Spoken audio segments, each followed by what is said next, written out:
Hello everyone, welcome to Black Girl in the World. If you don't know me, you will, and if you do, welcome back. Today I want to talk about reassurance and reminding yourself that it is okay to be reassured, but to an extent. This might help me and you, so let's get started. I am a person who wants a lot of reassurance. And I realized that mainly when I was going to therapy more often, our sessions were usually situational where I'm talking to her about a particular problem, venting about it, only to come back around knowing exactly what I have to do and how I have to do it by asking for some kind of approval. My therapist would reassure me that my feelings about it are okay, and then proceed forward with my decisions because my decisions by her standard were okay. Maybe that's what trauma does to you. Sometimes I will say that it can be a bit much because, what you have to do and seeking that approval can stunt your growth. But I'll tell you something though. According to the Chelsea Psychology link that I will put at the bottom of this podcast episode, constant reassurance is driven by anxiety.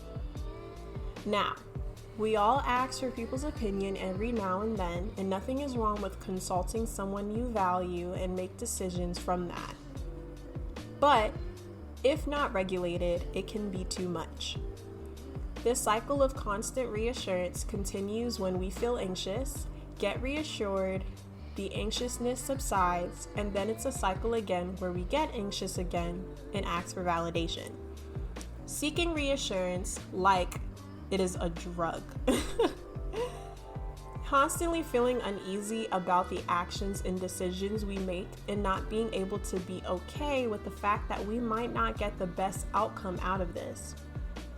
We can even be in doubt in our relationships because we don't want to make mistakes and feel too many doubts in how we make decisions. Since I am so indecisive, it only makes it worse. So instead of you always thinking positively about how you move with things, you think that you are making the worst decision ever. When you are able to confide in someone about said things, especially if it is a person you trust and respect, it only makes it safer for you to move forward on what you want to do or what is happening around you.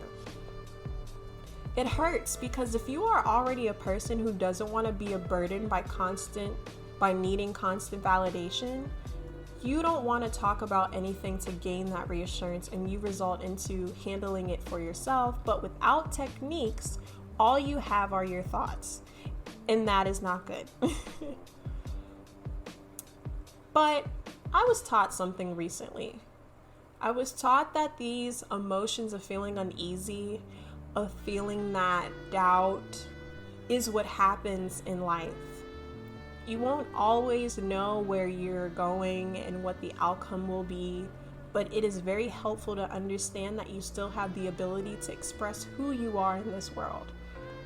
We have to find strategies to help ourselves because we cannot lean so much on others to heal us. We need to find some time to learn who we are in this life, what triggers us, what makes us laugh and smile, and just communicate what we want. When we feel overwhelmed or anxious, we need to keep ourselves more present by self-soothing and allowing our body to breathe and acknowledge that it is here and it is okay. All we really can control is us, so we need to start taking hold of our life by controlling our actions and way of thinking. Challenge your thoughts, own your body, be who and how you want to be, and understand that the reactions of others are not reactions you can control. It sucks that you can't please everyone.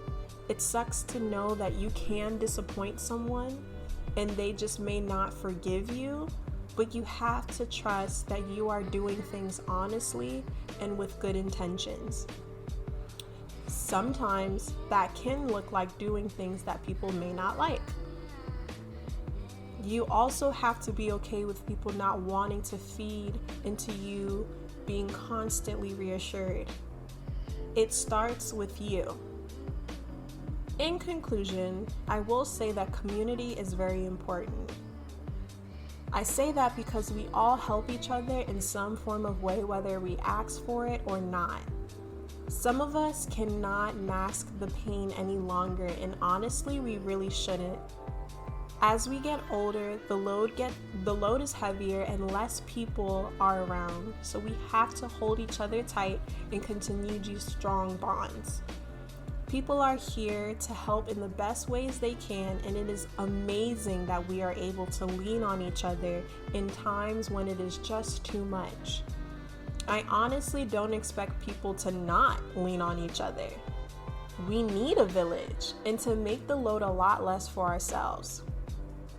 We take these techniques on how to ground ourselves and recognize our worth and show others that they can take hold of their life as well, that they can trust themselves and trust others.